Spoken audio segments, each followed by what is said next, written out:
Hey guys, tonight we climb aboard an outrigger canoe beneath a velvet dome of stars somewhere deep in the Pacific Ocean.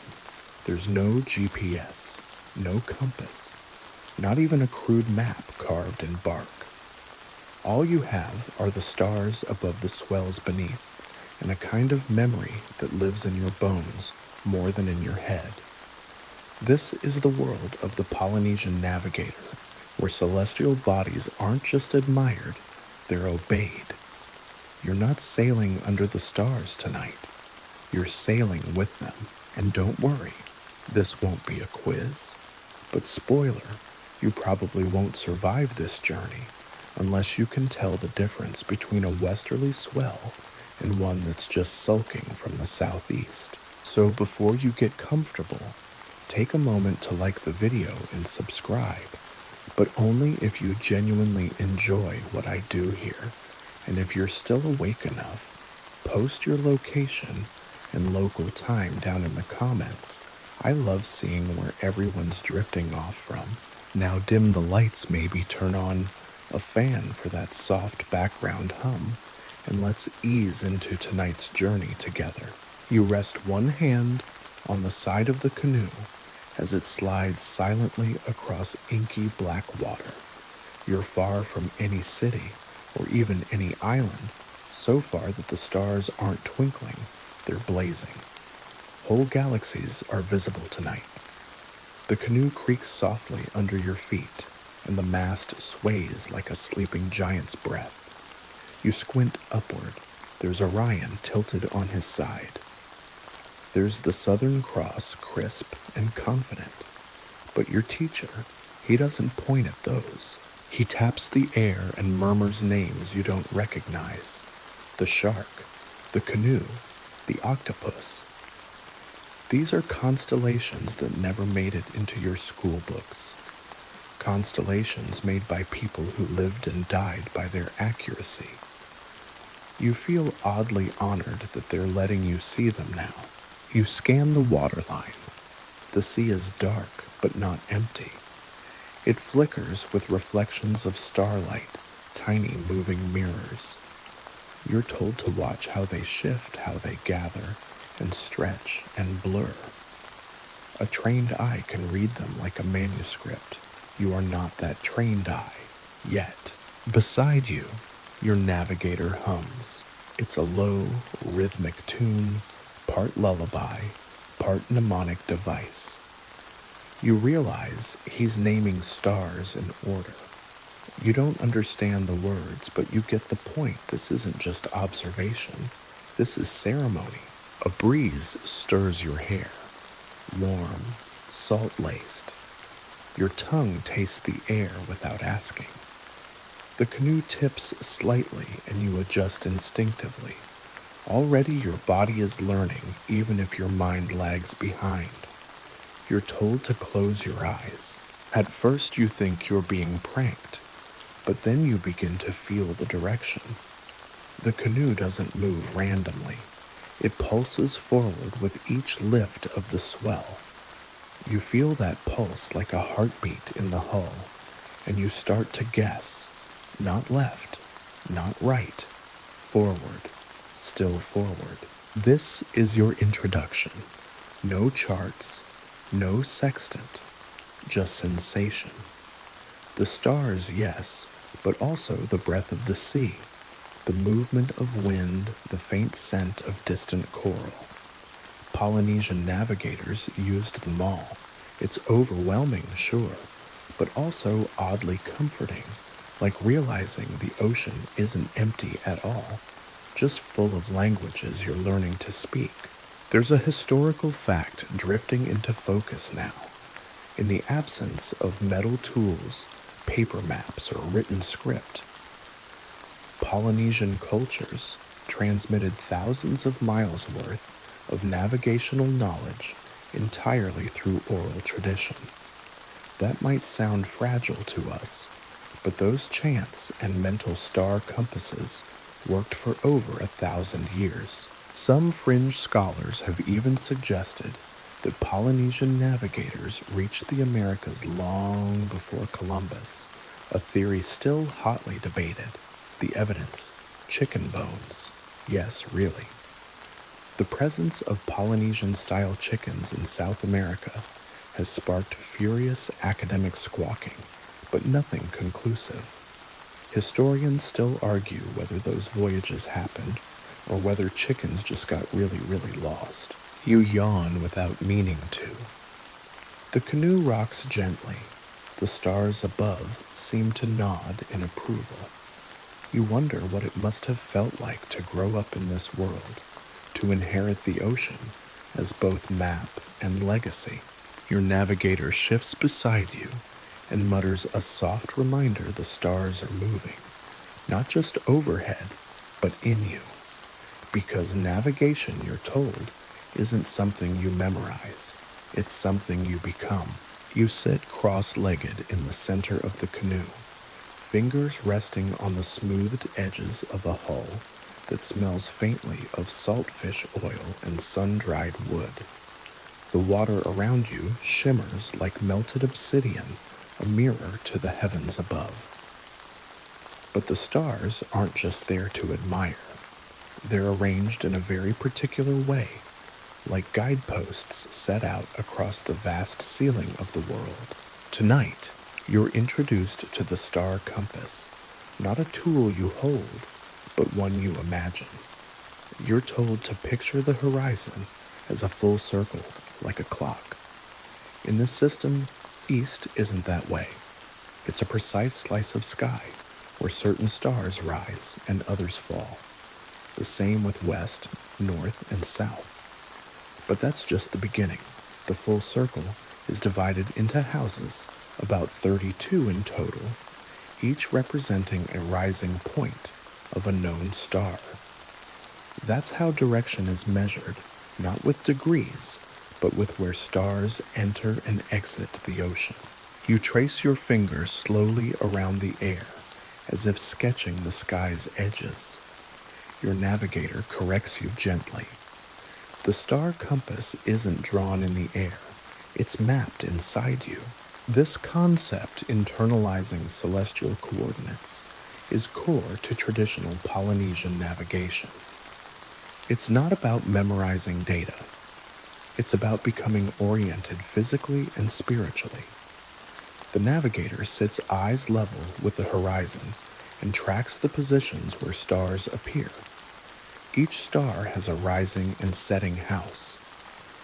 You're told that these relationships form a rhythm, a choreography between sea and sky. You try to follow one such star, Hokupa'a, the North Star. It doesn't move much, it's a steady friend. But others like Sirius or Altair dance their nightly arcs with theatrical flair, and that's important. These arcs tell time, distance, and direction.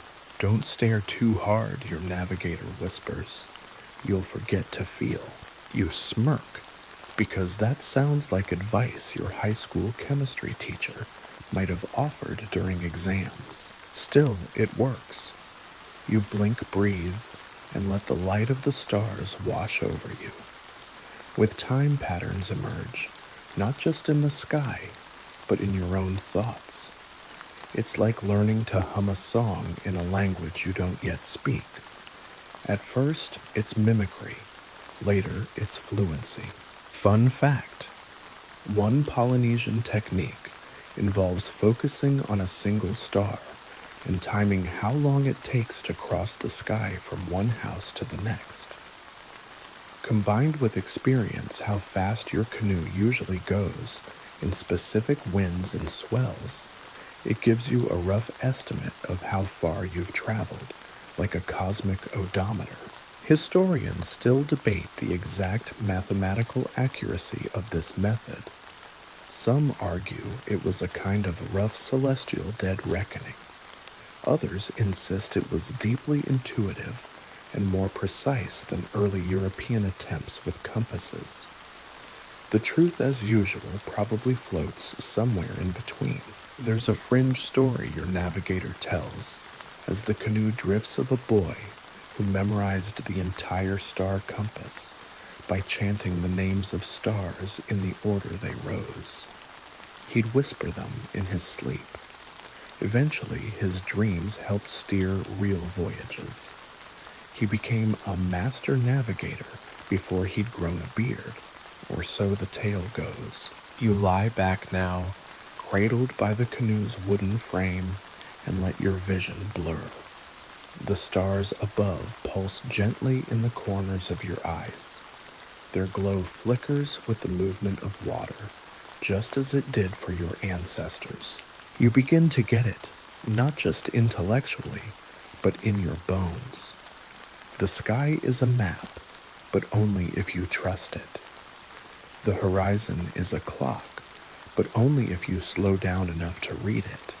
And direction isn't a destination, it's a dance. Your navigator murmurs a final note before sleep nips at your ears. You don't chase stars, you wait where they fall, and somehow that makes perfect sense. The canoe hums quietly as it glides forward its wooden sides, slicing through the ocean with almost no resistance. There's no engine, no rudder.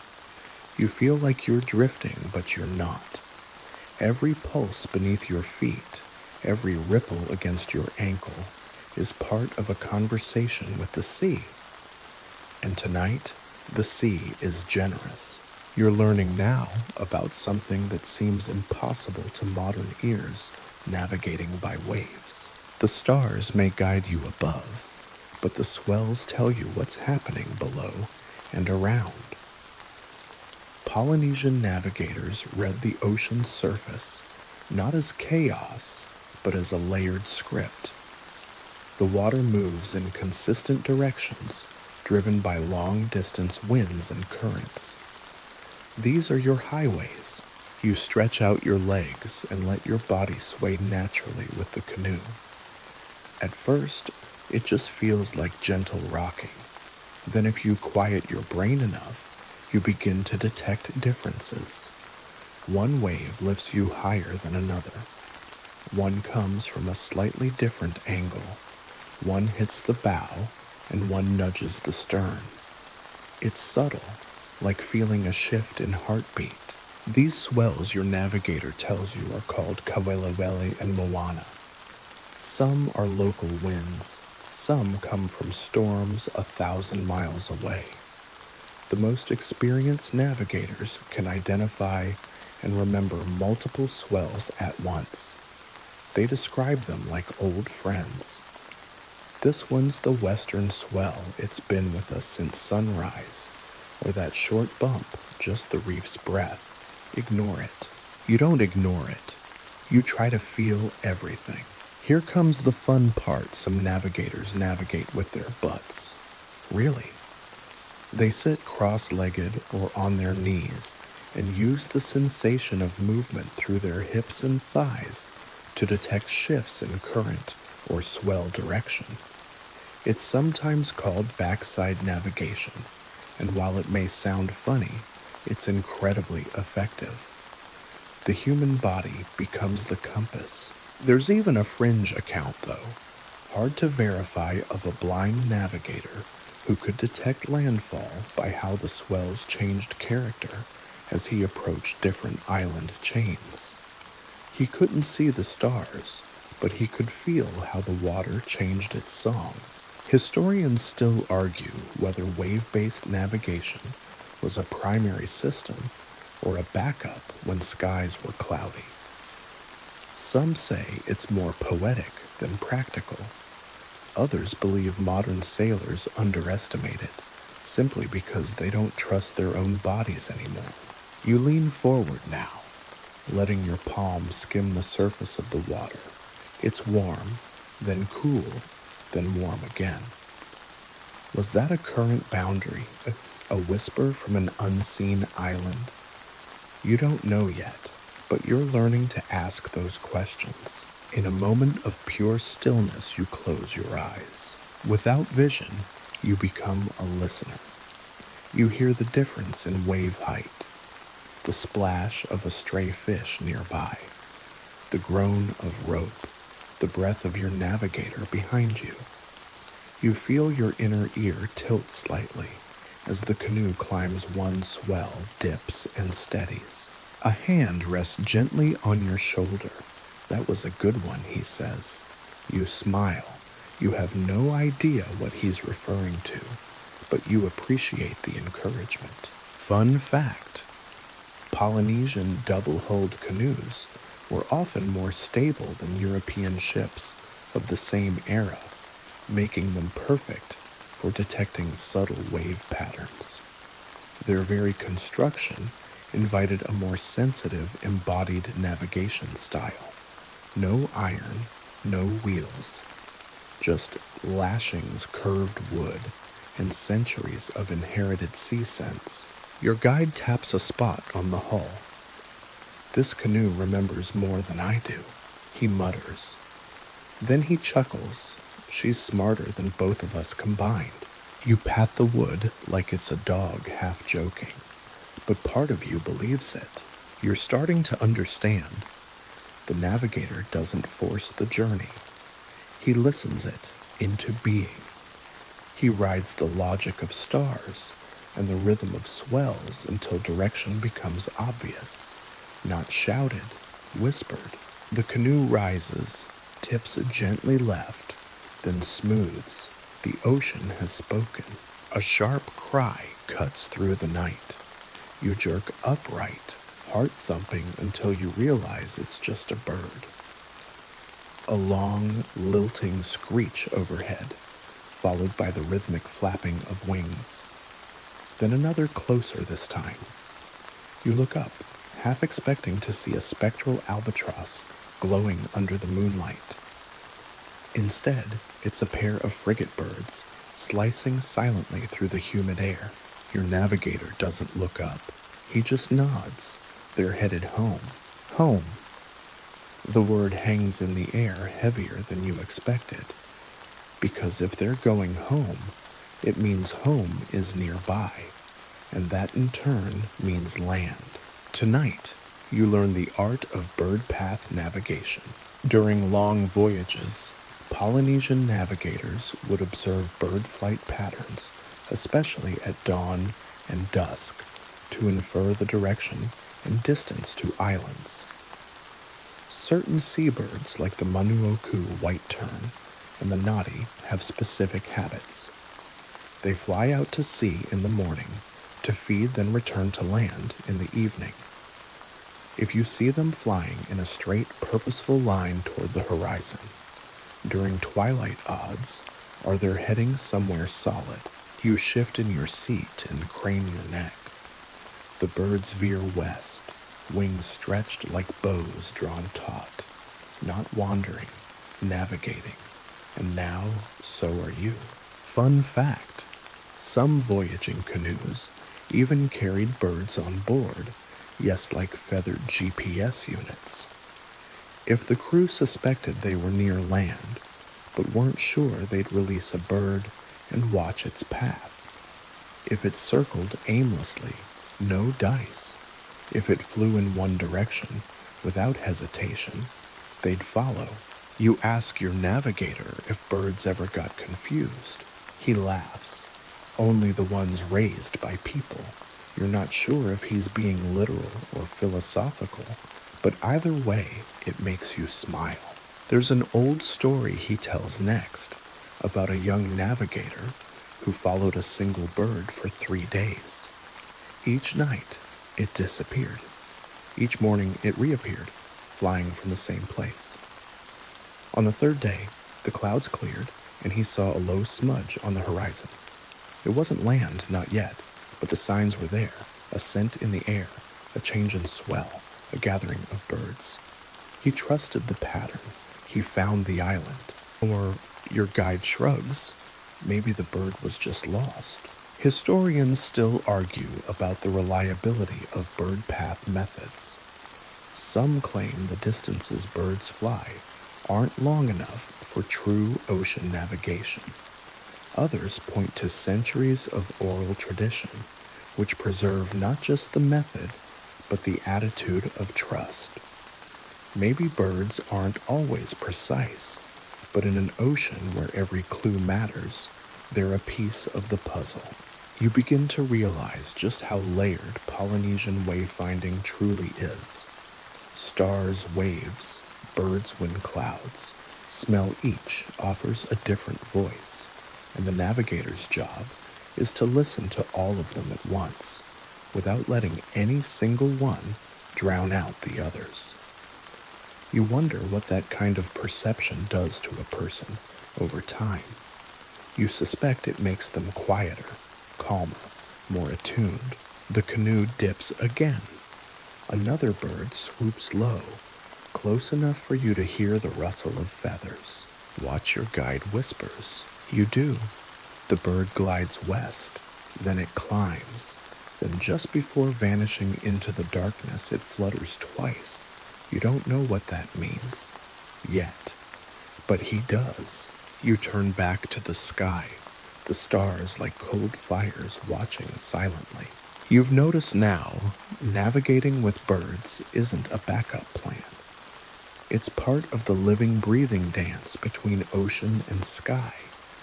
It's one more set of footprints in the wilderness you're slowly learning to read. You feel it again, that odd, weightless confidence that only comes when you're deeply, beautifully lost, and somehow still know exactly where you are. You tip your head back and blink slowly, your gaze climbing higher into the darkness. By now, the stars feel familiar companions rather than distant curiosities.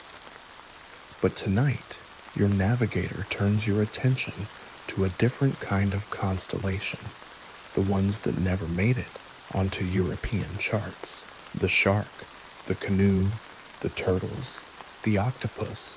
These aren't abstract groupings dreamed up by astronomers in robes with brass telescopes. These are stories, memory hooks, a whole library of direction and meaning written in light. You squint toward the eastern horizon as your guide slowly traces a line between stars. That's Te Ika o Te Rangi, he says, the fish of the sky. You nod as if you see it, though it mostly looks like a scattered handful of glitter to you. In Polynesian sky lore, constellations often mirror things found in the sea creature's tools' journeys. This isn't coincidence. These sky patterns serve as direct navigational aids. Some rise only during certain seasons, some only at specific angles. Together they form a web of cues. Your guide tells you about Kalupe o Kawelo, the kite of Kawelo, a celestial configuration used in the Hawaiian system. Unlike the Greek constellations you learned as a kid, which tend to focus on human drama, lots of sword-waving and betrayal, these Polynesian star groups feel practical, serene, even playful. Less mythology, more memory palace. There's a charm to it. While Europe dreamed of centaurs and warriors, Polynesians charted turtles, and somehow it works just as well. You sit in silence for a moment, listening to the waves and trying to overlay what you're hearing onto the night above. It's hard. Your brain wants to default to familiar shapes, Orion's belt, the Big Dipper.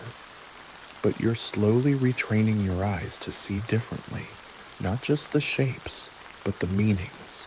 Your navigator leans in. You're still looking at the stars like they're far away, he says. They're not. They're part of the canoe. That feels dramatic, maybe even mystical. But you understand, in this system, stars aren't objects to gaze at. They're tools, companions, even co-pilots. They rise and fall at set locations on the horizon, which means if you know where a star should rise, and you see it rise somewhere else, you're off course. Fun fact, some Polynesian star lines were taught through chants, so long and rhythmic they could take an hour to recite. Each verse marked a different waypoint in the sky. These chants were passed from master to apprentice, carefully guarded, often sung only during voyages or sacred teaching sessions. There's one fringe story your guide grins as he tells it about a canoe that tried to take a shortcut by following European charts and got hopelessly turned around. When they finally gave up and asked a traditional navigator for help, he stood up, squinted at the stars, and said, "Turn back. You passed your island 2 nights ago." Sure enough, he was right.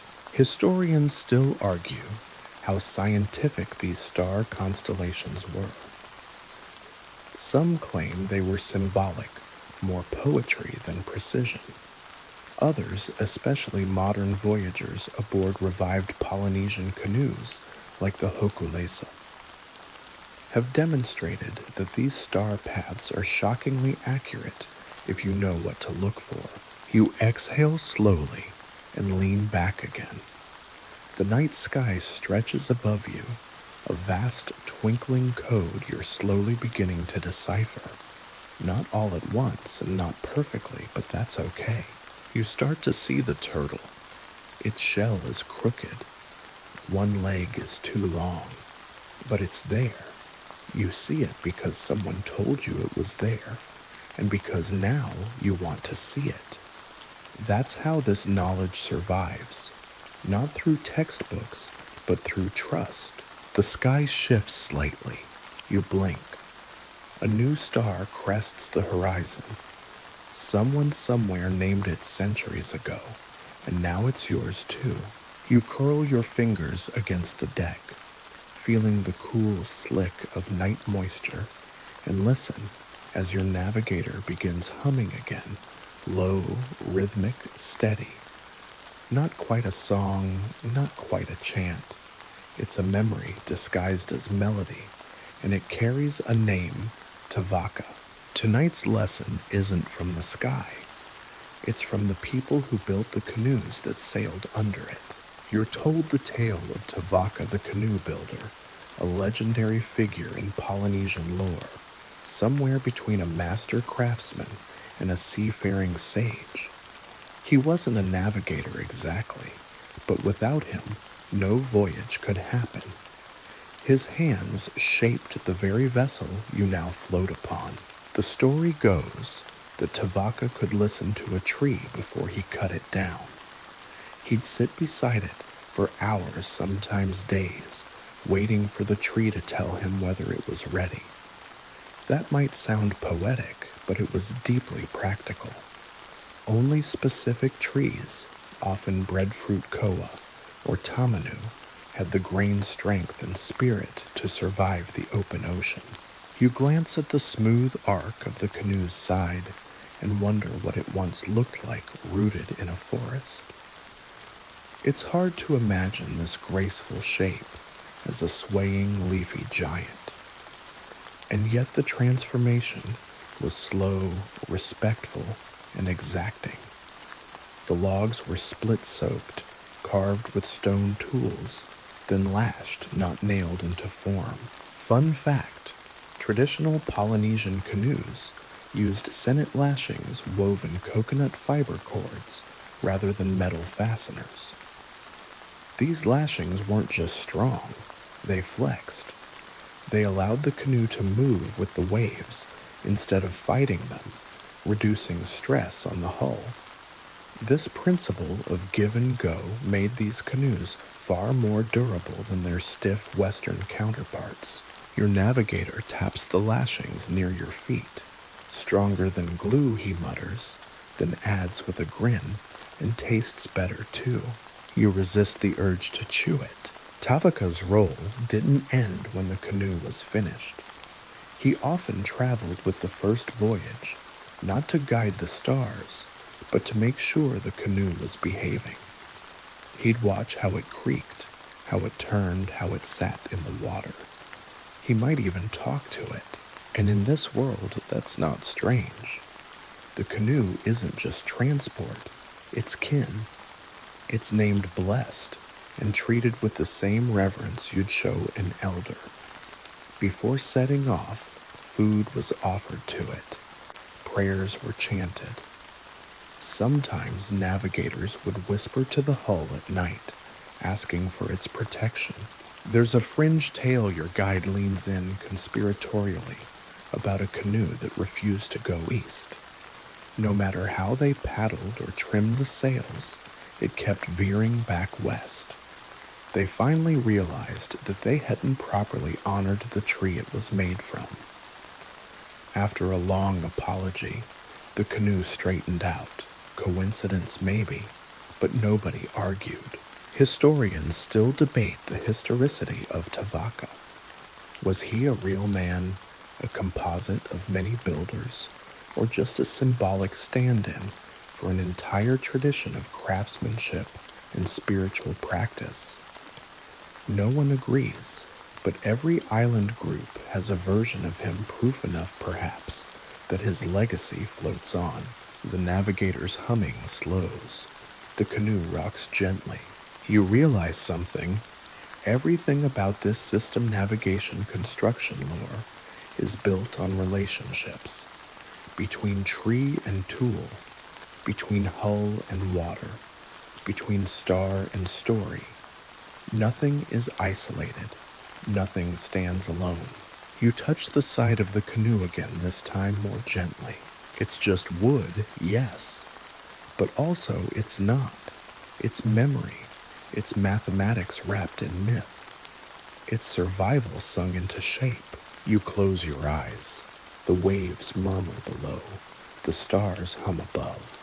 And somewhere deep in the hull, the spirit of Tavaka listens back. You wake to a sky smeared with streaks of silver cloud. The stars have gone into hiding, but the ocean hasn't. It breathes beneath you, unbothered by the loss of celestial company. Your navigator doesn't look concerned. In fact, he's smiling. Now you learn the rest, he says, motioning upward to the pale clouds, spreading like spilled cream across the dawn. Today's guide is not a star or a bird or even a wave. It's vapor. In Polynesian navigation, cloud formations are more than weather forecasts. They're reflective domes, silent snitches, and sometimes glowing beacons that betray the presence of islands long before the horizon reveals them. You blink sleepily and scan the sky. The clouds are mostly flat broken and slow moving, but your guide sees more than shape. He sees shadows. That one's too low. That one's too bright. That little puff curling upward, that's your hint. Clouds that gather above islands reflect sunlight differently than those over open water. Especially during sunrise or sunset, they often glow faintly at the base or flatten into shapes that mimic the contour of the land beneath. This phenomenon is called island cloud. It's subtle, but to someone who's watched the sky since childhood, it's about as subtle as a lighthouse in a blackout. You squint harder. Is that a smudge on the horizon? A thicker layer? A trick of light? Your guide raises an eyebrow. Don't look at the cloud, he says. Look at what it's hiding. Fun fact, navigators would sometimes detect island presence more than 30 miles out just by studying the underbellies of clouds. These reflected glows were one of the earliest clues used long before sight smell or sound confirmed landfall.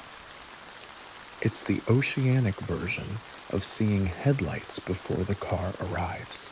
There's a fringe tale from the Tuamotu Islands of a canoe that sailed for weeks without stars, driven only by cloud reading. The navigator swore he could hear the clouds speak when land was near. He'd sit silently at midday, watching how heat rippled off the sea, waiting for the faintest change in reflection. They say he found a sandbar no one else had charted. Historians still argue about the reliability of these cloud methods. Some call it instinct wrapped in superstition. Others, especially ethnographers who trained under modern-day wayfinders, say it's a legitimate skill, testable, teachable, and repeatable.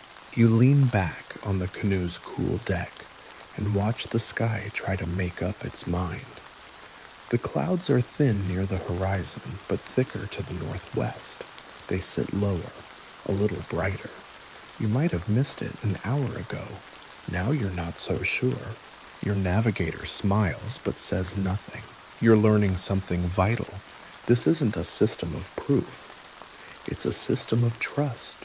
You're not collecting measurements. You're absorbing possibilities. The cloud isn't saying there's definitely land over there. It's whispering maybe, and in a world of open ocean, maybe is often enough to set the sail. The canoe slides forward. A breeze picks up. Somewhere in the distance, a gull cries. You start to notice other things. The color of the sea has shifted slightly. It's a little greener. The air smells just a bit more earthy. You didn't catch it at first, but the cloud made you look. And once you looked, you started to feel. You reach out and rest a hand on the edge of the canoe. The wood feels warm now, as if it too has noticed the change. Clouds are fleeting, yes, but for those who know how to read them, they leave clues behind like footprints in wet sand. You exhale slowly. The sky above is messy, and for once that feels like a very good sign. The stars are gone. The clouds have drifted apart. The water is soft and endless again, lapping gently beneath the canoe. You sit with your knees pulled up, chin resting on them, as your navigator stirs from a short nap. He yawns, stretches, then points to the eastern horizon with a tired grin. You're just in time to watch the calendar rise. You blink. The what now? He gestures again more deliberately this time. The rising stars, seasonal clocks. And just like that, tonight's lesson begins not in navigation, but in timing. You turn your eyes back to the sky, where the faint glow of pre-dawn is rising like breath over the sea. And then you see it, a bright pinpoint, lifting slowly from the ocean's edge. It's not just pretty, it's punctual. This is one of the rising stars, celestial events that happen at precise times of year, and in Polynesian tradition, mark everything from planting seasons to spiritual ceremonies.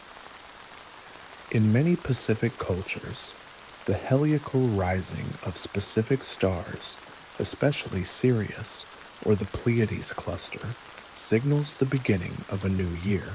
You're told that in Hawaii, the first appearance of the Pleiades, known as Makali'i, marks the start of the Makahiki season, a time of harvest peace and honoring the god Lono.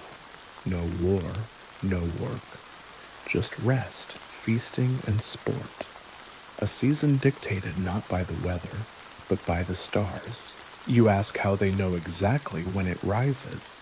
Your navigator smirks, because we pay attention. Fun fact: heliacal risings occur when a star first becomes visible above the eastern horizon just before dawn, after having been invisible for weeks due to its proximity to the sun. It's a subtle, easily missed moment, but one that Polynesian astronomer navigators tracked with astonishing care. There's a fringe story from the Marquesas about a canoe that wouldn't leave until a certain star rose, even though supplies were low and winds were good. The navigator refused to move until that pinprick of light appeared. On the fourth night, it did, and they sailed straight into the migration of flying fish that fed them all the way home. Historians still argue whether these risings were recorded through long-term observation or inherited myth. Either way, they're eerily consistent across generations. In places with no telescopes, no clocks, and no written calendars, the Polynesians still marked time better than most. Back on the canoe, you shift to follow the rising light. Another star joins the first, then another like actors walking onto a stage one by one. Your navigator hums a chant, a soft, barely there melody that lists the stars in order of appearance. You don't know the words, but the structure is unmistakable. It's a timeline in song. You begin to see the sky not as a fixed dome, but as a rolling scroll. Every night it unfurls a little more, telling you where you are in the year, the season, even the hour. It hits you suddenly. This wasn't just for voyages. These stars governed everything.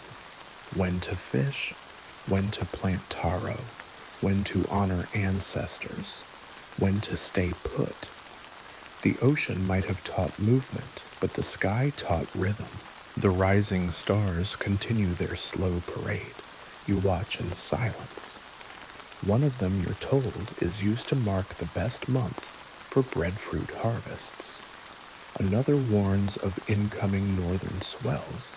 They're not just stars, they're announcements. You glance at your guide.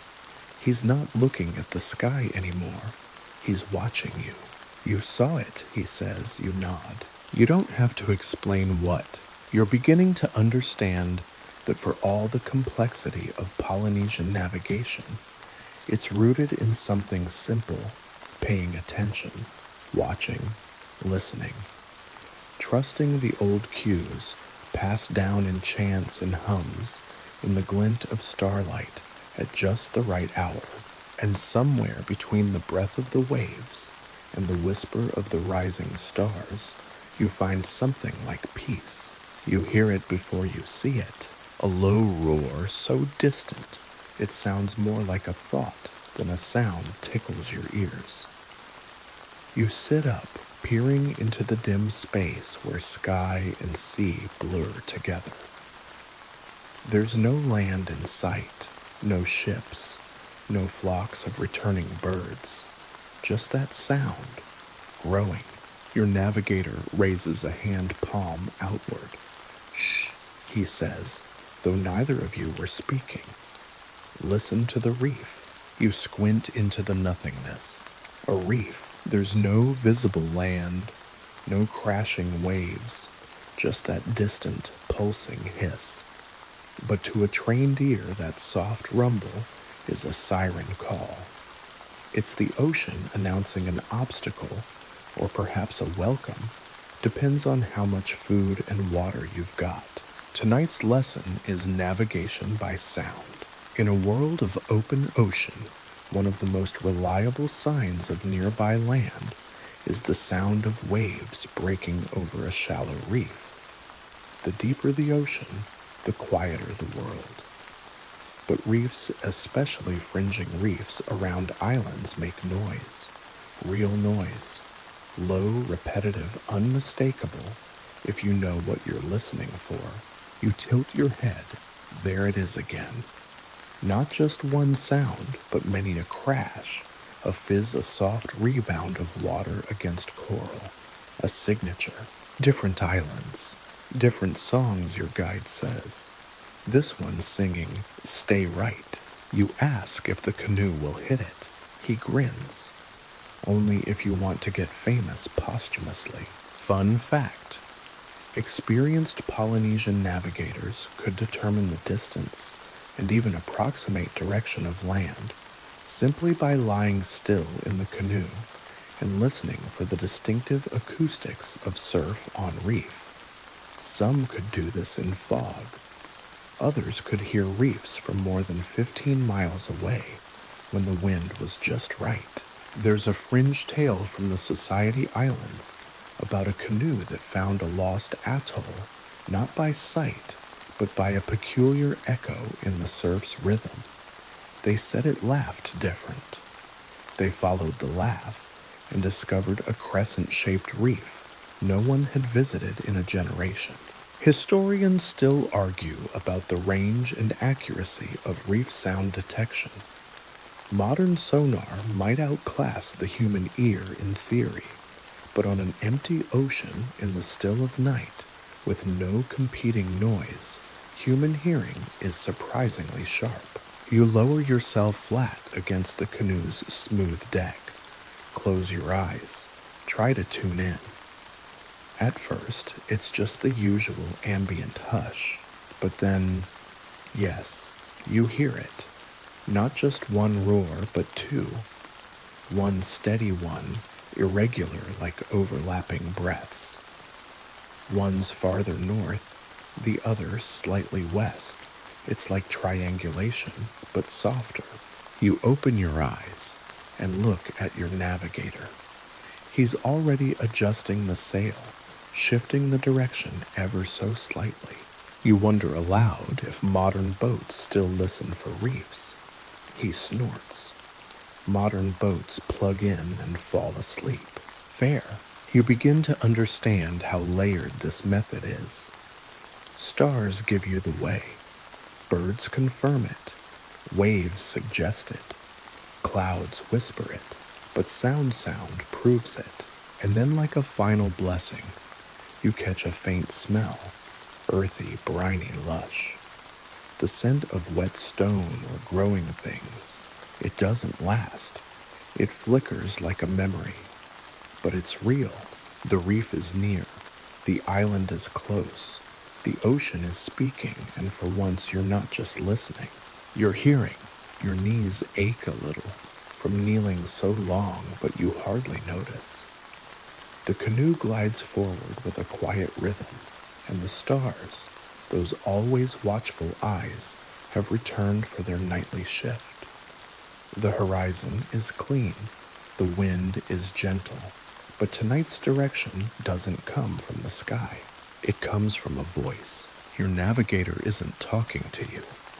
He's chanting. Low, melodic, measured. You've heard this chant before.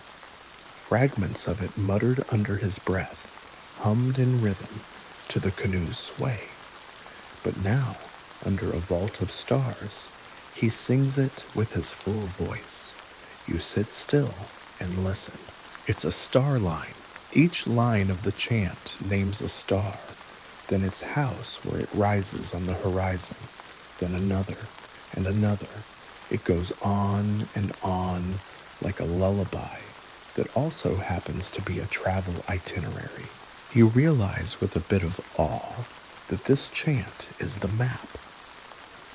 It's how the navigator recalls the stars, not as isolated points, but as a flowing sequence of landmarks in the sky. In Polynesian tradition, navigators didn't carry charts. They became the chart. They memorized vast sequences of stars, when and where they rise and set through poetic recitation. These were passed from master to apprentice, sometimes kept within families, sometimes guarded like treasure. You glance at your guide. He doesn't look like he's trying to remember. He looks like he's remembering something he is. Fun fact, the Micronesian ATOC system, a cousin to Polynesian methods, used imaginary reference islands and star alignments to determine direction mental waypoints where nothing physically existed. A navigator might say, we're passing just north of our cousin's island, even if that island was hundreds of miles away. There's a fringe tale from Satawal about a boy who learned the entire star path from his grandfather by reciting it every night before bed like a prayer. When the old man passed, the boy sang the route aloud for days, keeping the memory alive as they searched for land. They found it on the 5th day. Historians still argue about the reliability of oral navigation. How accurate could memory really be over a 1,000-mile journey? Yet voyages made in the 1970s and beyond by the Hokulea and other revivalist crews proved these techniques could match GPS in certain conditions without any instruments at all. You close your eyes and try to repeat part of the chant you just heard. You get 3 stars in, then forget 1, then 2. Your navigator laughs softly. You'll get it, he says. Your mouth has to learn before your brain does. You look up at the sky. It feels different now, less distant, more like a scroll slowly unrolling as your canoe cuts across its surface. Each star that rises is a word, each direction a sentence. The sky is telling you something, and your job is to sing it back. The chant ends. Silence settles. The only sound is the soft creak of the lashings and the sigh of the ocean. And then your navigator, still staring upward, says simply, "We're where we should be." Not because he saw a sign, not because he measured a line, but because the rhythm of the stars matched the rhythm of the song. And now you feel it too. The wind dies, not completely, just enough to make you notice. The sail slackens, the canoe slows. And in the hush that follows, your navigator does something unexpected. He lets go of the paddle. You watch as he leans back, resting both hands behind his head, letting the canoe drift without guidance. You glance around, confused. Aren't you going to do something? Correct course? Check the stars, but he just closes his eyes. And you realize this is the next lesson. You're learning to drift. In Western navigation, drifting is usually a bad thing.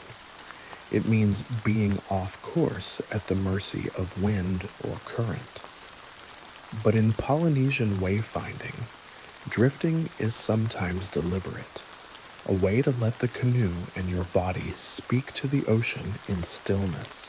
You lie down slowly, following your navigator's cue. The canoe sways gently, like a cradle. Beneath you, the swells continue their slow, tireless rhythm, lifting, lowering, turning just slightly as they pass. You close your eyes and feel it. Your navigator speaks voice soft. Let your ribs tell you what direction we're going. You try. It's odd at first, but eventually your spine starts to notice things your brain missed. The angle of the roll. The moment where you lift more on the right than the left. A slight twist barely there. You feel it now, he asks. You nod. This isn't about giving up control. It's about relinquishing interference. Letting the canoe align itself with the larger rhythms already guiding you. The ocean, after all, remembers things the sky forgets. Fun fact, navigators could often estimate their course with surprising accuracy by analyzing wave sets during periods of drifting. They'd track how the canoe responded to specific swells and pair that with mental maps of prevailing currents and weather patterns. In effect, they drifted on purpose. There's a fringe tale from the Carolines about a navigator who let his canoe drift for 2 full days to test a theory about a new current. Everyone thought he'd gone mad, but on the 3rd morning, he woke to the smell of pandanus flowers and land. Historians still debate whether this level of passive navigation was reliable or just poetic bravado. But recent experiments with traditional canoes show that wave memory, when paired with wind pattern knowledge, can indeed produce near invisible steering. You shift slightly on the deck, trying to read the waves the way your navigator does. It's like listening to a story being told by rhythm rather than words. The sea, it turns out, has its own grammar, and now comes the part you didn't expect. You begin to relax, not just physically, but completely. There's no goal, no correction to make, no plan, just drifting with intention. It's a kind of surrender that feels somehow powerful. Your navigator opens one eye, catches you smiling and grins. Told you the canoe knows where it's going. You think of the tree it was carved from, the chant that marked its first voyage, the stars that blessed its keel. Maybe he's right. The canoe drifts on silently, steadily. You listen to the hush between swells, and in that silence you realize sometimes direction isn't something you find. It's something that finds you. You sit up, slowly blinking against the salt-heavy breeze.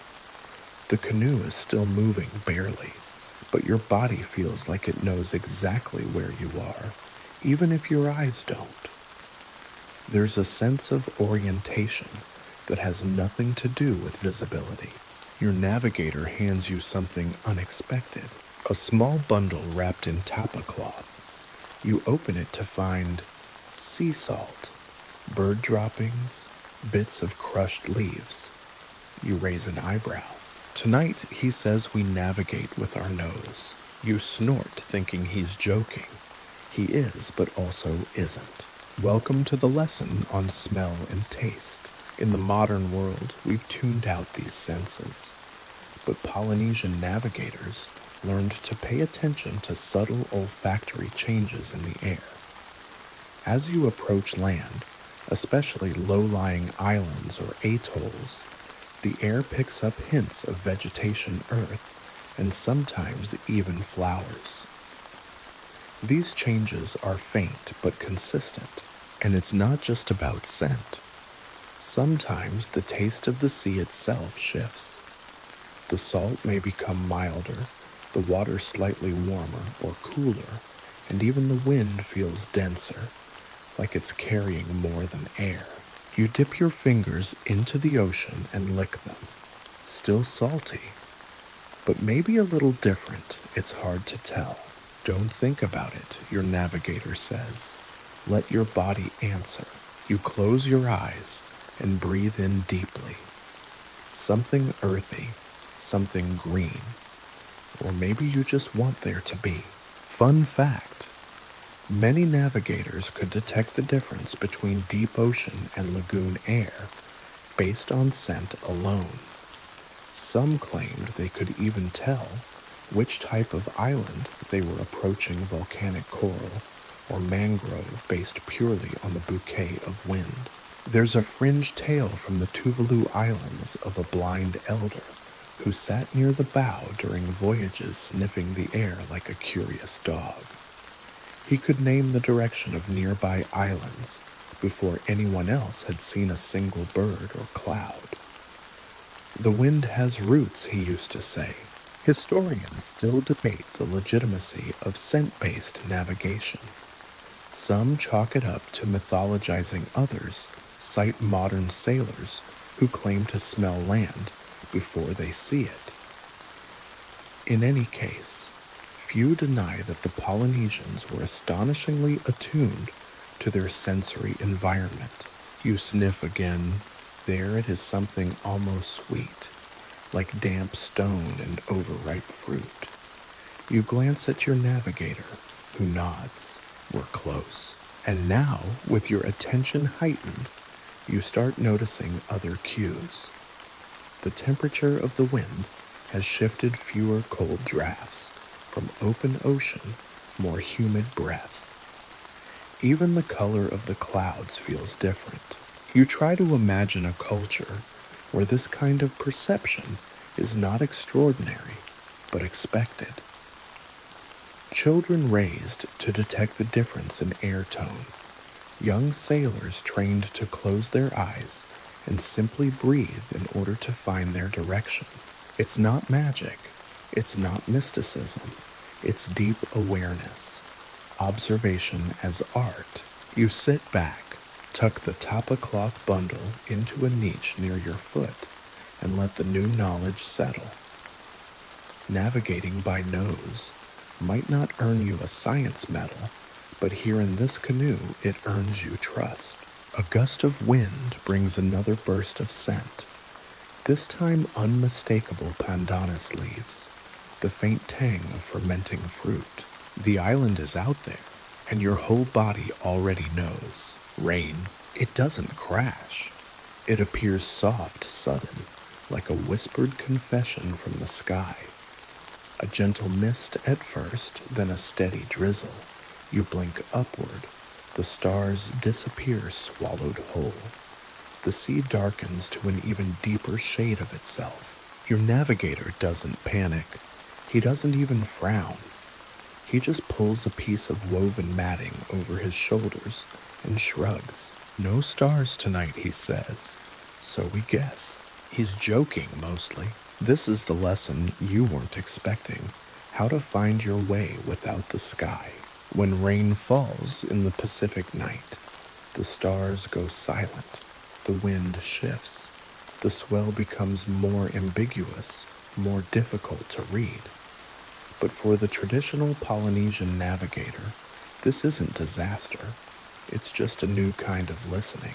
You grip the canoe's side and wait for a cue, a sign, anything. But there's nothing. Just the hiss of rainfall, the muted rhythm of water on water, and still the canoe moves forward. How, you ask?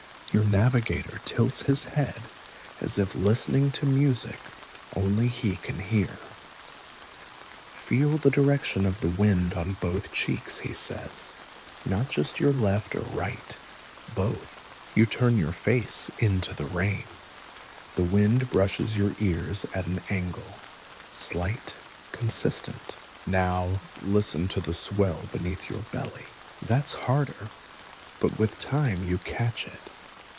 A gentle lift, then a nudge, repeated, familiar. You're not flying blind, you're just switching frequencies. Fun fact, Polynesian navigators trained to memorize swell patterns over vast distances. They'd track where the wind and swells should be, and if either shifted, they'd infer their position relative to the islands they'd passed. This is called dead reckoning, but in their case, it was more like felt reckoning. There's a fringe tale from the Cook Islands of a navigator who steered blindfolded for 3 nights straight during a tropical storm. He lay on his back, whispered to the waves, and claimed to hear land long before it appeared. His crew thought he was mad until the island rose at dawn on the 4th day. Historians still debate whether this was luck memory or something more. But even skeptical researchers admit that traditional navigators had contingency plans for rain-darkened nights, and those plans worked. You sit quietly listening to the rain. The stars are hidden, the birds have gone, even the clouds are muffled, but the canoe keeps moving. You feel a new kind of awareness blooming, not visual, not intellectual, embodied. A sense that you could keep going, perhaps not precisely, but enough. The navigator wraps his mat tighter and mutters, "You don't stop sailing just because the stars are shy." You think about that. Maybe not all direction comes from clarity. Maybe part of being a navigator is learning to keep going when the signs fade. Your body rocks with the swell. The rain hisses gently on your shoulders.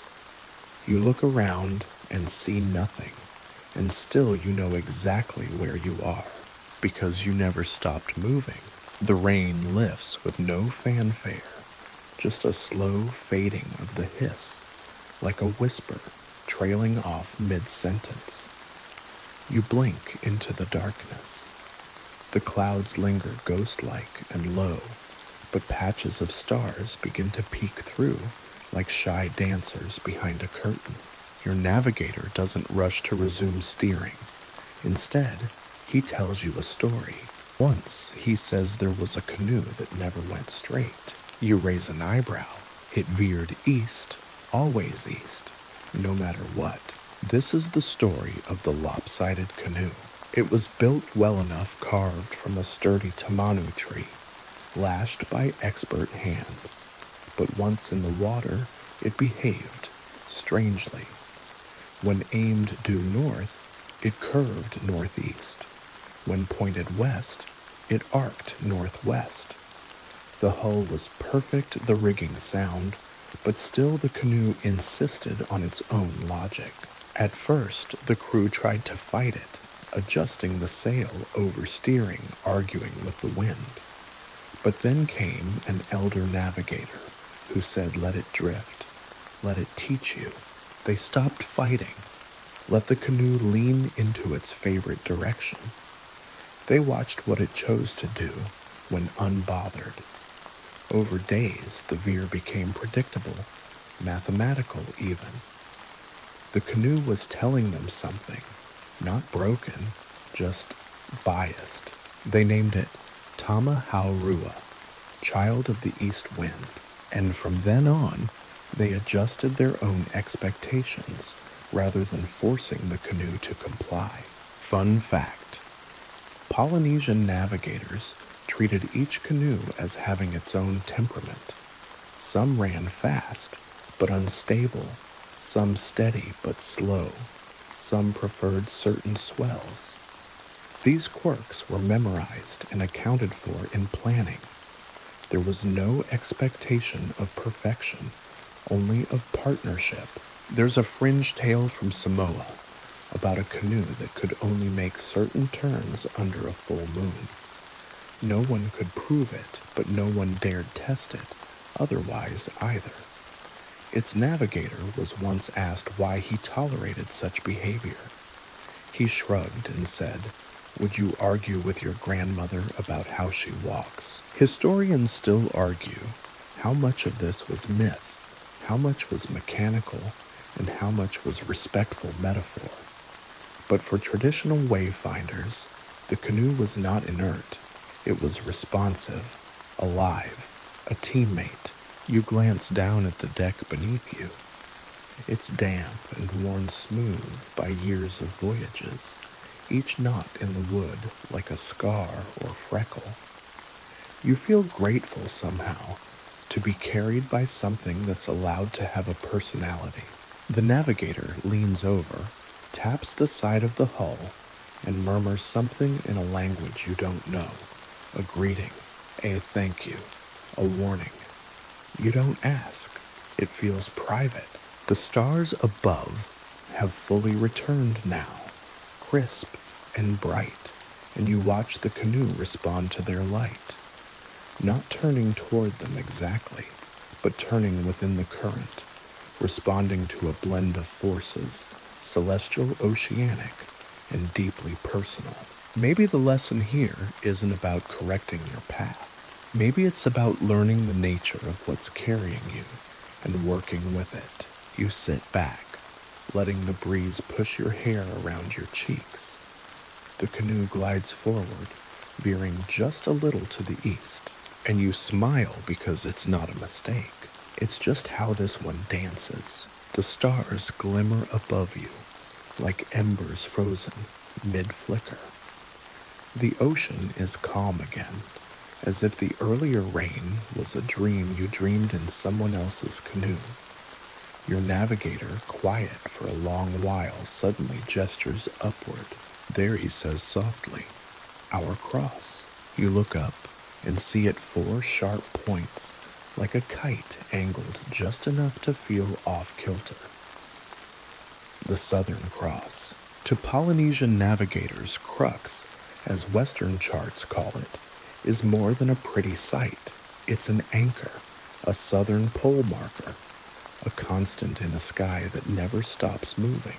But tonight, your guide tells you about something different cousins of the Southern Cross, lesser-known constellations that mimic its shape, whispering similar clues in places the cross can't reach. One such cousin is visible in the northern sky, the false cross, a quadrilateral that looks almost identical to Crux, but isn't. It rises earlier and higher, leading many early European navigators astray. But not the Polynesians. They knew the difference. The feel was wrong. You sit with that for a moment. How knowledge doesn't always mean knowing what's true. Sometimes it means knowing what's false. Your navigator explains how the cross was used, not to point south directly, but as part of a triangle with 2 pointer stars. Extend the base down, and it tells you roughly where south lies. When crux was too low, they switched to another formation. When that failed, they used wave direction. Redundancy was built into the entire system. Fun fact: the Southern Cross never sets in the far southern Pacific, making it a reliable southern marker. Polynesian navigators used its tilt and position above the horizon to estimate latitude, which helped guide north-south voyages between islands. There's a fringe tale from Easter Island of a boy who steered an entire canoe solo at age 13. His only tool, the angle of the cross in the night sky. When asked how he was so sure, he reportedly said, "The cross followed me. I just didn't get in its way." Historians still debate how precise the Southern Cross was for navigation. Unlike Polaris in the north, it doesn't sit directly on the pole just nearby. Some scholars argue it introduced just enough error to be unreliable. Others point out that traditional navigation didn't rely on a single star anyway. It was about patterns, redundancy, and observation over time. You lean back again and stare at the tilted diamond. You feel its angle, not just see it. It's crooked, slightly falling, a reminder that even the sky leans sometimes. Nearby, the canoe shifts gently, adjusting to a subtle swell. You get the sense that your navigator isn't steering toward the cross, but rather with it, letting it frame the night, letting it suggest, not command. You think about all the systems you've trusted in your life. How many demanded certainty? How few allowed for subtlety? But this is about knowing that the stars don't need to be perfect. They just need to be there. The canoe continues forward. You rest your chin on your knee and follow the cross with your eyes until it begins to sink toward the horizon. Another cousin will rise soon, and when it does, you'll know how to listen. You stretch your neck slowly, vertebrae clicking one by one, and glance upward just in time to catch a mischievous little shimmer scampering across the sky. There, your navigator says with a smirk, "The crab's awake." You squint. It takes a moment, but yes, you see it. A loose scatter of stars clawing upward in a curved shape. It's no Cancer of Western astrology. This is Tamatoa the sky crab. Tonight's lesson is myth, but not the kind of myth that distracts, the kind that guides. In many parts of Polynesia, navigators pass down sky knowledge, not through dry geometry or abstract coordinates, but through living stories. Creatures, quarrels, lovers, mischief. The sky wasn't a scientific map. It was a gossip circle, and you had to remember who argued with whom, who rose late, who always followed someone else across the night. Tamatoa, for instance, is known in some oral traditions as a sidelong crawler, never traveling straight across the sky. He veers, retreats, hesitates, and by remembering that distinctive slanted arc, navigators knew what time of night it was and what season had arrived. Fun fact: Polynesian navigators used dozens of minor constellations, many unnamed on Western star charts, as mnemonic anchors. Their patterns weren't just shapes, but characters. This helped preserve immense volumes of celestial information across generations without writing a single word. You ask how many such constellations there are. Your navigator shrugs. Enough to get lost in, he says, then smiling, but not forever. There's a fringe story from Mangareva of a voyage guided solely by the moods of the stars. If Tamatoa was upside down, they knew to tack east. If he was tilted like a drunk with one claw, they turned south. It was poetic, yes, but reliable too. They arrived where they meant to. Historians still argue about the role of mythology in Polynesian navigation. Was it metaphor layered atop logic, a training tool for the young, or something deeper, an epistemology in which no division existed between myth and measurement? You're starting to believe it's all of those things. The stars don't just inform, they perform. Every night, a celestial play unfolds, and the navigator reads not the lines, but the characters. The flirtatious star maiden, the loyal shark, the jealous spear brother, all play their parts across the vault of sky, marking direction, season, time, weather. You look back at Tamatoa. He's halfway up now, legs crooked, body tilted. According to your guide, this means you're past midnight, but not yet near dawn. You're on time. Your pulse slows. The canoe rocks gently. You lean your head against the wood. Crabs can't walk straight, your navigator mutters, but they always get where they're going. You smile at the sky. Tamatoa scuttles upward, crooked and sure, and so do you. The stars above are beginning to fade just slightly, like candle flames at the edge of sleep. You shift on the canoe's deck spine, humming from hours of stillness. Your navigator's eyes are closed, but he's not asleep. You can tell by the way his fingers twitch every few minutes he's listening. Not with ears this time, with skin. Tonight's lesson is more difficult to describe than it is to experience. It's about feeling what can't be seen, reading wave intersections like they're written on paper. The canoe crests gently and dips, then rises again, but this time a little off-kilter. You notice a momentary wobble, like an invisible hand nudging it from the side. Then another. You frown. Did we hit something? Your navigator opens one eye and shakes his head. No. 2 swells crossed. He sits up slowly, eyes unfocused. Now it gets interesting. You learn that open ocean swells don't always move in tidy, predictable rows. Sometimes they intersect, crossing each other diagonally, or meeting head-on at lazy, impossible angles. These intersections are readable, like compass needles, drawn not in ink, but in motion. To a trained navigator, this crossing of waves creates a grid, not one you see, but one you feel. One swell might be coming from a distant storm 3 islands away. Another from the wake of your own homeland. When they meet, they create bumps, rhythms, micro eddies. These patterns pass through the hull and into your legs, your ribs, your spine.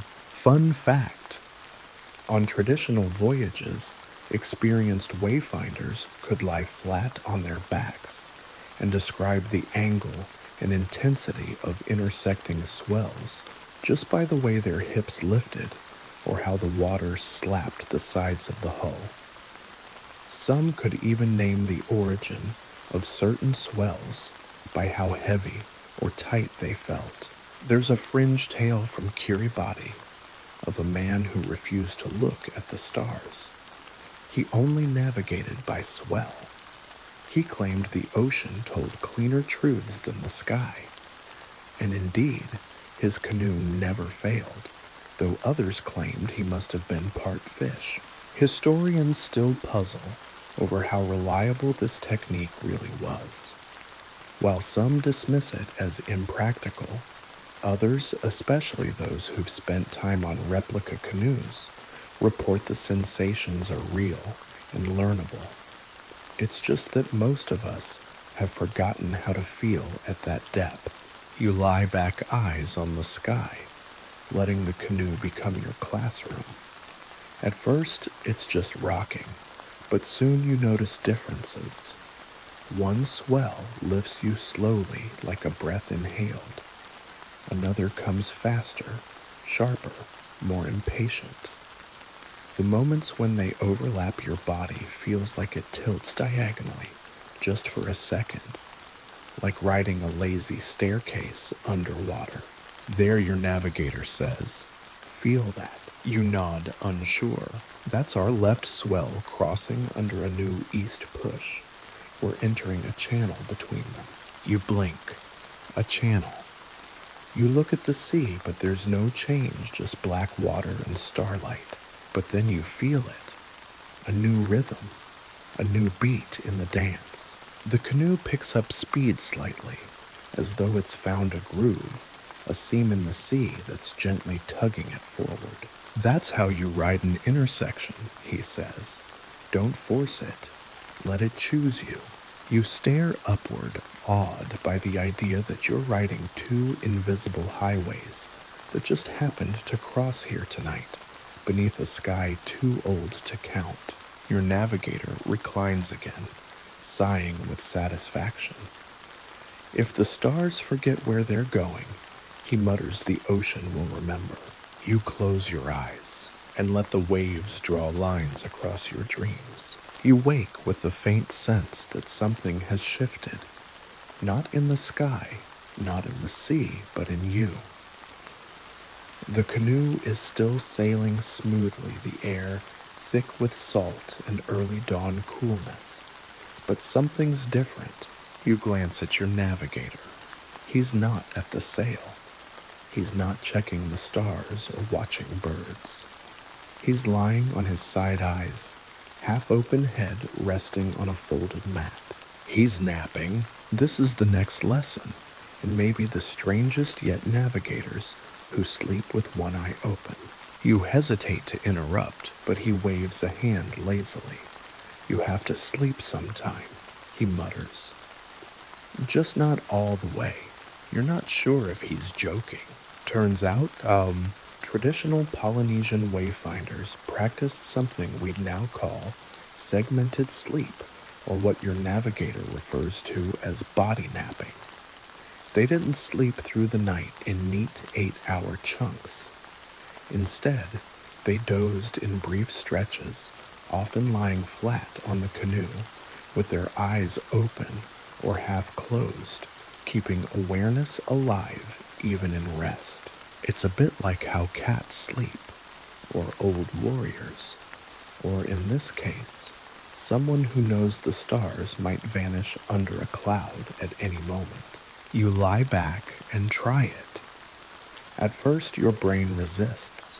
It either wants full sleep or full alertness, but then something clicks. You drift not deeply, not dangerously. You're aware of your own breathing, of the canoe's soft creaks, of the gentle splash of a swell nudging your foot. Fun fact, some wayfinders would sleep with their hand in the water, fingers spread. That way, any change in wave rhythm chop swell foam would wake them. Others placed a small stone under their temple. If their head tilted too far into sleep, the pressure woke them. Uncomfortable, yes, but effective. There's a fringe tale from Rapa Nui of a navigator who never closed both eyes at once during an entire 7-day voyage. His apprentice said he talked in his sleep, naming stars, correcting angles, whispering drift rates. By the end, they'd arrived 3 hours early, and he didn't remember a single conscious correction. Historians still argue whether this kind of semi-sleep was cultural myth or real practice. But multiple modern wayfinders, including those aboard the Hokulea, report adopting segmented sleep habits successfully, especially on long crossings. You begin to realize this kind of navigation requires constant partial attention, not hypervigilance, but soft, open readiness. You don't chase data, you invite it. Even in sleep, your navigator stirs beside you. If you sleep too deep, he says you dream past your island. You smile. That sounds like something you'd put on a coffee mug for very tired sailors, but he's right. In this system, you can't afford to disconnect fully, not from the sea, the wind, the stars, or your own instincts. And so you lie back down. You let your breath sink with the waves. You close one eye, then the other, and in between dreams you listen for wind, for stars, for the sound of land just beyond sleep's reach. The canoe rocks gently beneath you, and something bumps the hull with a soft thunk. You sit up, blinking in the gray light of pre-dawn. Another bump, then another. Not violent, more like a lazy knock at the door.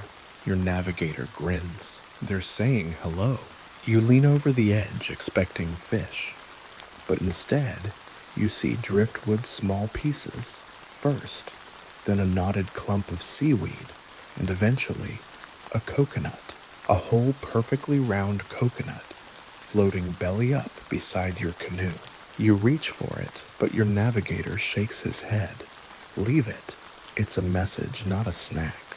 This is how you learn that objects drifting in the water can reveal just as much as stars or swells, because the ocean, generous thing that it is, tends to shed clues before it reveals its secrets. In Polynesian navigation, signs of landfall weren't limited to visual contact. Sailors looked for indicators, natural debris that suggested proximity to islands. Floating logs, feathers, foam, volcanic pumice, and especially coconuts. None of these float far on their own. If they're showing up here, something nearby is sending them. Fun fact: coconuts can float for weeks, but their appearance in clusters, especially alongside vegetation or insects, often means land is within a day's sail. Polynesians used these drift markers to confirm their course or nudge themselves slightly toward expected land masses. There's a fringe tale from the Marquesas about a canoe that followed a chain of floating flowers for hours, assuming they'd drifted naturally. It turned out a ceremonial festival had just finished on an island nearby, and the current had politely extended an invitation. The crew arrived before sunset, smelling grilled breadfruit before they ever saw the shore. Historians still puzzle over how reliable these floating clues were. On one hand, it seems imprecise. On the other, coupled with other signs, wave behavior, bird paths, wind scent, it adds a layer of confirmation to the navigator's mental map. You watch the water now like it's offering secrets in Morse code. A bird feather, a pale petal, a faint trail of foam with a different tint from the surrounding sea. The color of the water even feels different, less indigo, more jade. Lagoon light, your navigator murmurs, sniffing the air. Green tells stories. The canoe slides forward. The bumps continue slow and soft. You notice your body relaxing, not because you're sure of land, but because something is sure of land. You're not guessing, you're listening, you're receiving. You turn and catch the navigator watching you. He nods just once. You don't need to see it, he says. Just believe it's already there. And isn't that the hardest part of any journey? Not reaching the destination, but trusting that it exists even before the island lifts from the sea. The coconut drifts back behind you, its journey paused, then resumed, and you sail on surrounded by signs. The sky brightens slowly, as if someone's dimmed the stars by hand, one by one. You sit cross-legged, hands resting in your lap, not steering, not adjusting, just existing. The sea is glassy now, rippling in wide, lazy folds. You're surrounded by open water, but nothing about this moment feels lost. Your navigator leans back, arms folded behind his head, staring up at the washed-out sky. Funny, he says, how everyone wants to talk about the stars, but nobody ever asks if we were right. You glance at him. Weren't you? He shrugs. That's tonight's lesson, an unexpected one. Not technique, not chant, but humility. The awareness that even master navigators question their own course sometimes. Historians, he continues, still argue how accurate we were. They say it's not real navigation unless you can prove it on paper. He chuckles, but we didn't use paper. We used this. He taps his temple, and this. He touches his chest. You nod. You've seen it now. The chants, the star compass, the wave reading, the scent-based steering. It's all real, but it's also fluid, alive, not frozen in charts or instruments. Fun fact, modern scholars and sailors have tested traditional Polynesian navigation with remarkable results. In the 1970s, the double-hulled canoe Hokulea sailed from Hawaii to Tahiti using only ancient techniques, no GPS, no compass, no maps. The voyage is exact, no missed turns, no landfall errors, just sky, sea, and memory. But still, academic debates rage on. Was it a lucky fluke? Selective evidence? Was oral knowledge enough? Or was it a poetic, impractical system, now romanticized beyond its usefulness? Some say the precision was overstated. Others argue the opposite, that Western historians underestimated what the body can learn when the stakes are survival and the sea is your home. There's a fringe story about a modern GPS-equipped yacht that tried to keep pace with a traditionally navigated canoe. The captain laughed at the old methods until his electronics failed in a squall. They arrived a full day behind the canoe. Your navigator shifts to face you. The sea doesn't care about accuracy, he says. It cares about arrival. You sit with that. In the Western world, precision is often the goal. But here, confidence without rigidity seems to matter more. It's not about hitting the exact center of the target. It's about knowing when the bullseye moves and adjusting without panic. He continues, even if we were wrong, sometimes we always knew how we were wrong. That's the difference. You nod. It's like a star path that bends, a wind that changes its tune. The system adapts. The navigator listens. The ocean forgives. You close your eyes briefly. The canoe glides. The sun begins to rise pale and gold behind a curtain of clouds. You're reminded that perfection was never the point. Presence was, and you're here now, exactly where you meant to be. The sky is fully awake now, tinged with the warm gold of early sun, yet the air remains gentle cool from the night's breath. Your canoe rides low, but steady its wake, drawing soft lines across a sleeping sea. You take it in this moment, where the journey tips into arrival, and then your navigator speaks, not looking at you, but at the water. Not all the chants were passed down. You glance over. He's holding a weathered piece of wood, perhaps a paddle, perhaps something older, worn beyond recognition. Some were lost, he says. Some were taken. This is today's lesson. Not about what was known, but about what was forgotten. You learn that many of the traditions you've been absorbing, the chants, the star paths, the names of the constellations, the feel of the swells, nearly disappeared after colonization swept through the Pacific. Missionaries burned canoes, banned rituals, forbade the speaking of native languages. Navigators were shamed. The ocean was labeled dangerous, the sky irrelevant. Generations grew up without the stories. Some forgot the stars had names. Some forgot there was a time when you could close your eyes and steer home. Fun fact: by the mid-20th century, traditional wayfinding was nearly extinct in most of Polynesia. Only a few islands like Satawal in Micronesia still had practicing navigators. Their knowledge survived solely through oral tradition, passed down in secret, often in defiance of outside pressures. There's a fringe tale from Tonga about a navigator who kept sailing in secret, teaching his grandchildren at night under the guise of fishing trips. He refused to let the chants die, even when local schools taught maps and compasses instead. Decades later, his grandchild became a lead navigator on a revival voyage. Historians still argue whether we can ever fully recover what was lost.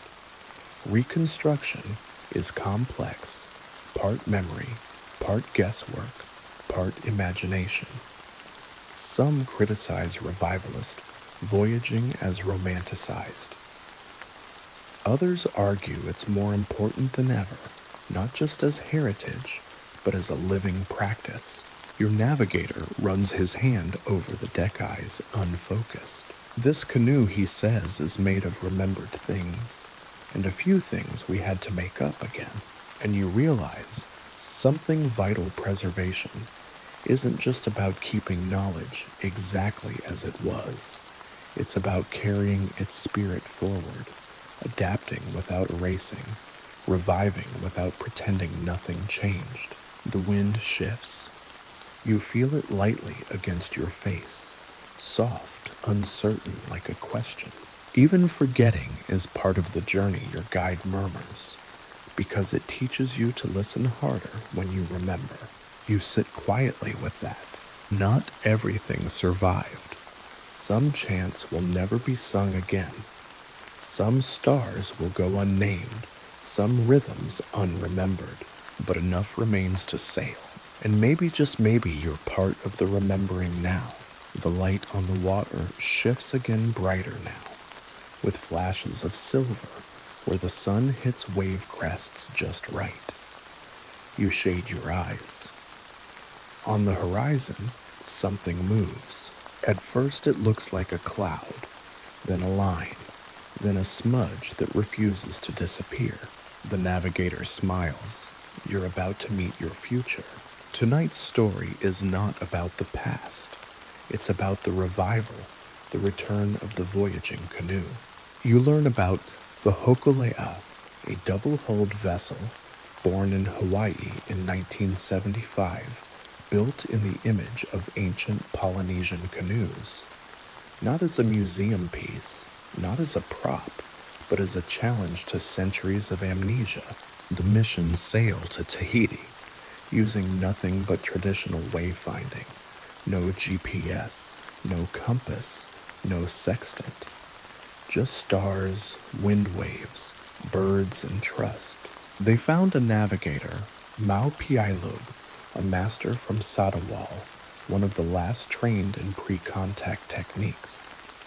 He crossed oceans not with math, but with memory, with chant, with his feet pressed to the deck, and he led them across 200 to 500 nautical miles, precisely, flawlessly. Fun fact: that first Hokulea voyage sparked a cultural resurgence across Polynesia.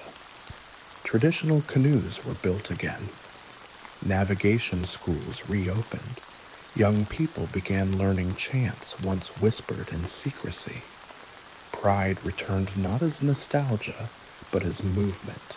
There's a fringe tale true, as it turns out, about Ma teaching students by having them close their eyes and lie flat on the canoe's deck. He would slap the hull and say, "Where is the swell?" from over and over, until they could feel it without thinking. Historians no longer debate whether the techniques work. They do. What's debated now is how they work and how to preserve them without freezing them. Because traditional navigation was never static. It evolved, it traveled, it responded to stars and change. You look ahead. That smudge on the horizon is still there, and now you're told it's not land. It's a canoe. You see her sails first, triangular cream-colored, gently flapping. Then the dark curve of twin hulls, slicing water like twin knives. Aboard her people, navigators, some old, some young, some tattooed, some silent. They wave. Your guide, lifts his hand in return. Hokulea's cousin, he murmurs. Another remembering. You think about all the nights that came before this. The stars, the chants, the rain, the driftwood, the swell. And now here in real-time proof that what was nearly lost has not only survived, but thrives. The two canoes drift closer, their crews exchanging quiet smiles, nods a few words. No shouting, no spectacle, just acknowledgement, mutual knowing. Then, as smoothly as it appeared, the other canoe tacks and glides west. Yours does not follow. That's not our path, your navigator says. But we are sailing in the same story. And isn't that what matters? The revival isn't just a voyage. It's a constellation of people scattered across the ocean, each one steering toward memory, toward pride, toward home. And now you're part of that constellation too. The sun lifts higher, bleeding soft gold across the surface of the sea. You squint toward the horizon, your eyes tired but sharp, your body swaying in unconscious rhythm with the canoe. You've been watching the water for hours, but now you're told, watch the light. Your navigator shades his brow and points not forward, but upward. Ever notice how stars feel closer here? You blink. You have noticed. Even when the stars were fully out, they seemed larger, brighter, almost low enough to reach. You'd chalked it up to clean skies. But now you learn there's more to it. Today's lesson is not about direction or distance or drift. It's about perception. Polynesian navigators observed that in the tropics, especially in open ocean, the stars appear bigger, warmer, and closer than they do at higher latitudes. It's not a trick of the imagination. It's a combination of atmospheric clarity, low humidity, and uninterrupted horizon that creates a kind of visual intimacy with the sky. Fun fact: in traditional Polynesian cosmology, stars were sometimes described as walking the sea, rising from the water, traveling across it, and dipping back in. This wasn't seen as metaphor, it was a literal way to describe how stars moved in relation to ocean voyaging. You weren't under them, you were with them. There's a fringe tale from the Tuamitis of a young navigator who believed the stars were islands floating just beyond the horizon. Each one guided a canoe, and when he got lost, he would whisper to them not for help, but for permission to join their path. Historians debate whether these descriptions are poetic flourishes or evidence of an entirely different mode of spatial thinking, one where orientation isn't defined by Cartesian logic, but by relationship you the canoe, the stars, the sea, all sharing one level plane. Your navigator explains that in many traditions, stars aren't up, they're out. You don't look up at a star, you meet it, track it, greet it on the horizon when it arrives to take you somewhere new. You glance upward again. The moon is faint now, pale and thin like a fingernail.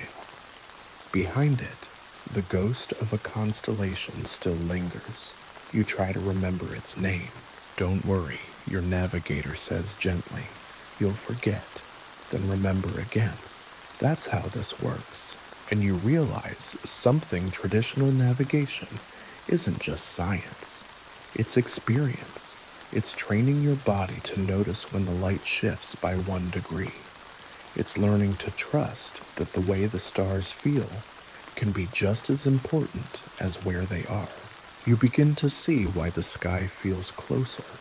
It's not just physics, it's proximity of attention.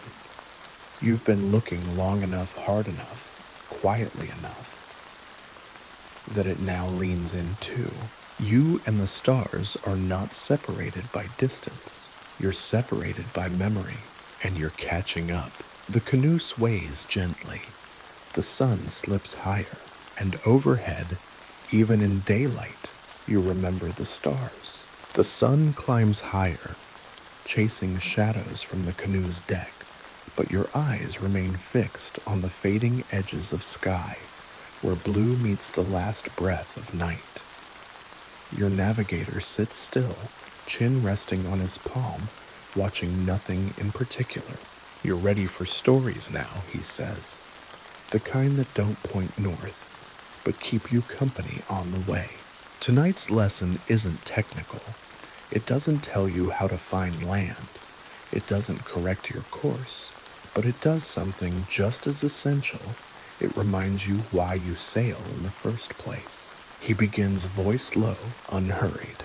There once was a star maiden who lived in the sea. You blink. She had long hair like tangled kelp, and her eyes were blacker than the deepest trench. Every night she climbed from the water into the sky and danced there, drawing the constellations with her fingers. But one night, she stayed too long. You wait. When dawn came, the sky began to burn her feet. She tried to escape, but the stars she'd drawn clung to her, pulling her upward. So what happened, you ask? She became a star, but her lover, an ocean spirit, still waits for her. And on clear nights, he builds ladders from wind and swell, hoping she'll come back down.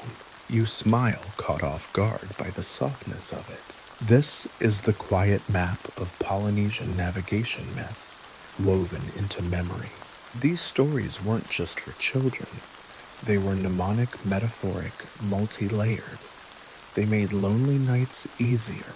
They made the sky less abstract, and they taught in secret, sneaky ways the movements of the stars. Fun fact, in some island cultures, constellations had layered meanings.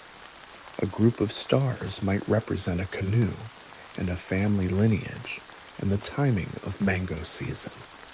Story was tool, calendar, compass, and comfort.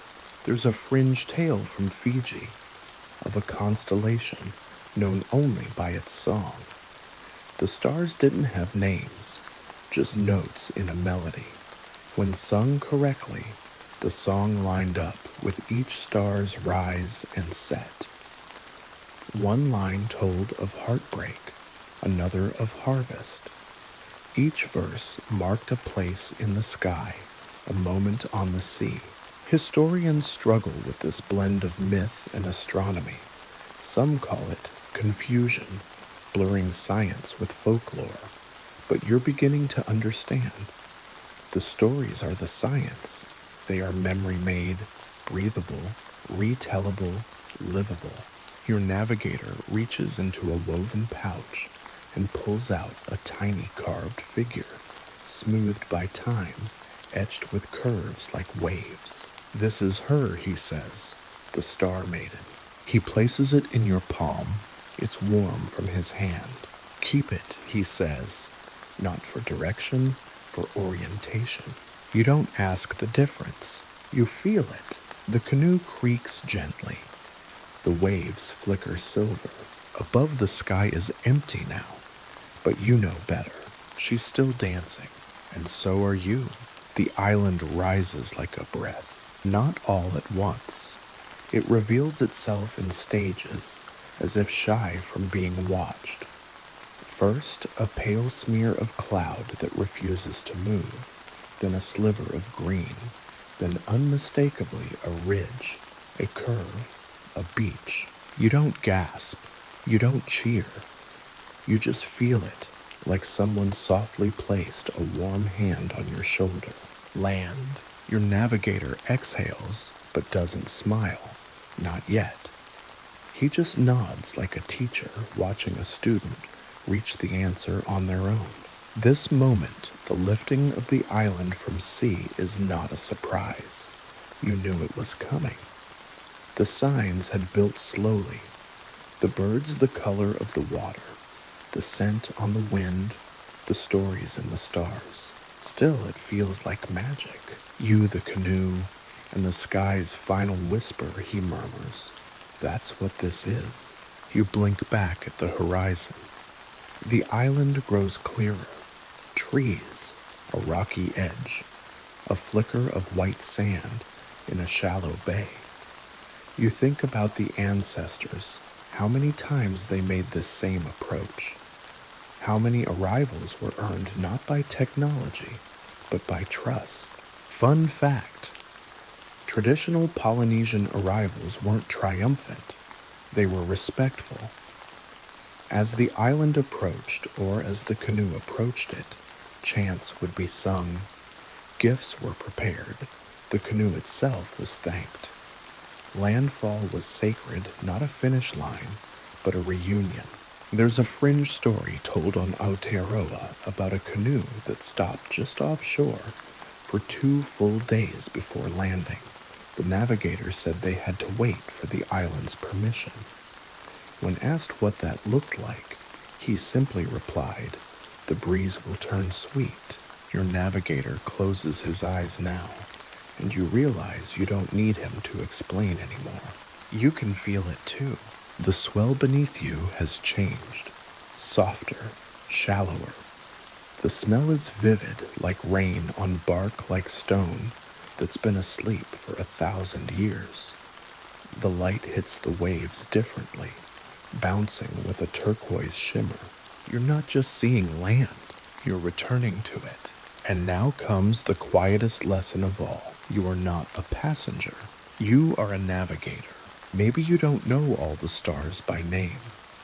Maybe your chant is broken in places. Maybe you'll drift again in doubt. But you've learned to read the sea when it speaks, to wait for the crab in the sky, to smell the wind's memory, to sleep with one ear open, to feel the island long before it rises. You place your hand on the canoe's edge as your guide taught you. "Thank you," you whisper, to the vessel, to the sea, to every voice that carried you. You are home, and now you let your breath slow. The island is near, but you don't rush. You lie back in the canoe, gaze softening, letting the sky's pale blue blur into a gentle white. The sun is kind now, no longer harsh, but filtered through the morning hush.